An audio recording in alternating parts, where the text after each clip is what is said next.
LCN. C'est l'heure d'aller retrouver Richard Martineau à Cube Radio. Salut Richard. Salut Jean-François, il faut que je te raconte une anecdote rapide sur l'aéroport Trudeau, OK? Ouais. Je suis allé à New York le week-end dernier, alors je reviens de New York lundi soir. J'avais laissé mon auto dans le stationnement étagé de l'aéroport. Ouais. Alors j'arrive, je mets mes valises là-dedans. Essaie de sortir, toi, du stationnement étagé. Il y a des travaux maintenant. Il y a des travaux partout. Donc, j'essaie de trouver la sortie du stationnement. Là, c'est écrit « Allez à gauche ». Je vais à gauche, puis là, il y a une pancarte « Allez à droite ». Je vais à droite. Je te jure, à un moment donné, c'est marqué « Passez par là ». J'arrive, c'est un mur. Il y a un mur. Et ils me disent d'aller là, il y a un mur. Alors là, je vois une rampe. Je tourne en rond comme un fou. Je vois une rampe. Je dis « C'est la rampe pour sortir ». Je pogne la rampe. Non, il y a des travaux. La rampe est fermée. Là, je tourne.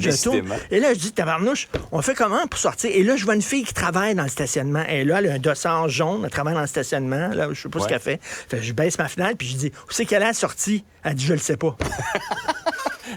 T'as pas dit, moi aussi, j'essaie de la trouver?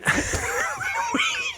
Écoute, je dis, là, je suis arrivé au Québec. Là, c'est sûr, je peux aux États-Unis. Là, je suis content. Bienvenue au Québec, c'est ça. Alors, elle-même ne le savait pas. Moi, j'adore les jeux d'évasion. T'sais, on te donne une heure pour sortir d'un appartement. Sauf que là, ça te tentait écoute, moins. Là, ça me tentait moins, effectivement. Alors, c'est ça. C'est comme ça qu'on accueille les gens à l'aéroport Trudeau. Hey, Richard, on pourrait dire que c'est frustrant, c'est enrageant, c'est désespérant, les problèmes de SACLIC, là, le virage numérique de la SAQ. Ça l'a été pour la clientèle, mais on apprend ce matin que les employés aussi veulent quitter le navire, hein? Ben oui, alors c'est un sondage qui a été effectué par le syndicat de la fonction publique. Là, on sait qu'ils sont en période de négociation avec le gouvernement, donc c'est sûr qu'ils veulent mettre un peu de la pression. Mais on dit que les employés de la SAAQ sont totalement débordés parce que ça ne fonctionne pas encore, le maudit SACLIC, le fameux site SACLIC, ça fonctionne pas. Le gouvernement a dit non, tout est revenu à la normale, mais c'est ça qui est épeurant parce que la normale au Québec, c'est quand ça fonctionne pas, tu comprends?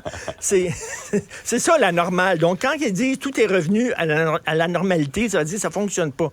Donc, là, les employés sont complètement débordés parce que les gens sont en maudit, appellent, sont en colère, les choses fonctionnent pas. Même eux, les employés, essaient d'utiliser leur propre site et ça ne fonctionne pas. Donc, là, je sais qu'il y a des gens qui sont inquiets à la maison, puis qui m'écoutent, puis qui disent, là, ça veut-tu dire que Éric Kerr va perdre sa job? Non! Je vous rassure tout de suite, je savais que tu irais là, il va me parler d'Éric Kerr.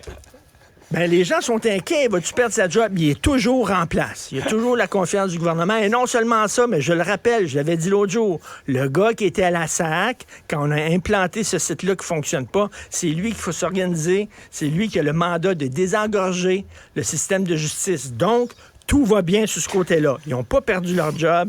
C'est comme ça au Québec. Quand ça va mal, on te prend, puis on fait rien que te changer de case et tu as un autre job ailleurs avec d'autres missions parce que tu as tellement bien rempli ta tâche. Donc, on dit que 38 des fonctionnaires de la SAC songent à quitter leur emploi. Ils songent à quitter leur emploi. Pas ceux qui vont quitter leur emploi avec la sécurité d'emploi, avec tous les avantages sociaux qu'il y a quand tu es fonctionnaire, mais ils songent à quitter leur emploi. Mais bref, rien ne va plus. Quand ils vont nous dire tout est revenu à la normalité, là, on va être content parce que ce qui n'est pas normal au Québec, c'est quand ça fonctionne. Exact. Mais là, malheureusement, c'est normal. Hey Richard, on a beaucoup parlé des déboires du Canada sur la scène internationale avec sa diplomatie. Mais là, Joe Biden vient d'organiser un sommet sur ce qui se passe en Israël. Et le Canada n'était pas invité. Écoute, c'est lundi, un gros sommet là, en disant qu'est-ce qui se peut, on va essayer de régler la question là, au Moyen-Orient, puis tout ça. Ils ont invité la France, l'Allemagne, l'Italie, l'Angleterre. Ils n'ont pas invité le Canada. Ils n'ont même pas invité le Canada. Et écoute, il y a des documents du Pentagone qui ont été rendus publics récemment. Et on dit que on se fie de moins en moins sur le Canada parce qu'on trouve qu'il y a des failles au point de vue de la défense. Écoute, on n'a pas pris au sérieux l'ingérence de la Chine dans nos élections. L'OTAN dit, vous devez en faire plus au Canada. On va couper $1 milliard dans le budget de l'armée canadienne. Là, l'OTAN est là, là, On dit que vous devez en faire plus. Vous êtes en train de couper votre budget de défense d'$1 milliard. Il y a eu plein de problèmes avec l'Inde, par exemple. On s'est mis l'Inde à dos, etc. Alors là, on nous invite même plus. C'est comme si c'était un petit cul en culotte courte, là, le Canada, en disant à quoi ça sert de le faire venir puis de l'inviter. Ils sont tout croches. Et tu souviens-toi, Justin Trudeau, quand il avait été élu, il dit « We're back ». On est de retour sur la scène internationale. De retour sur la scène internationale, absolument pas. Moi, je pense que Justin Trudeau, son chien est mort. Je pense que son chien est mort sur la scène sa scène internationale, il est plus là pantoute. Ouf, ouf, là. Ça fonctionne pas. Écoute, celui-là, c'est il a quand l'air même assez une mort. claque en pleine face. Ah, lui, il est mort. C'est ça. Ça, c'est le Canada. Quand la scène internationale, les grands joueurs pensent au Canada, c'est exactement ce qu'ils voient, là. Ils nous ont même pas appelés. Ça, c'est vraiment insultant. Hey Richard, passe une excellente journée. On se reparle demain.